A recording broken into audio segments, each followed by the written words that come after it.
Hello again. In this video, we should be having a look at the task manager and setting priorities for basically applications that are running, applications, processes, etc. For example, let's assume we have a program that we needed to run at a slightly higher priority, so it basically runs a little bit faster. Okay. Now in this instance, we're just using Notepad. We don't really need Notepad to run any faster. Okay, but we have Notepad open. And what we need to do is open up Task Manager. And it's always better to do it as admin. So just type in Task Manager. Okay, right click over there, run as administrator, and then we get it.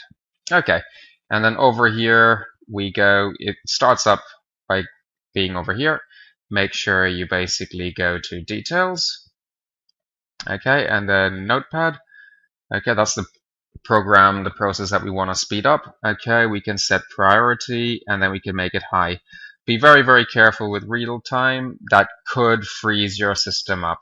Okay, because Windows basically tries to juggle processes around to make it kind of like feel multitasking, etc. Okay, real time can really mess it up. Okay, above normal, little bit faster. Okay.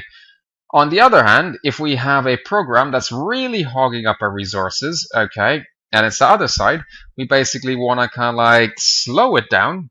We can make it low, okay, change priority, okay, and that's fine. So now that program that was really hogging up resources and really slowing down your computer is now running a lot slower, and you then have the ability to kind of like get on with other tasks as well. Okay. Hopefully this has helped. Thank you for watching.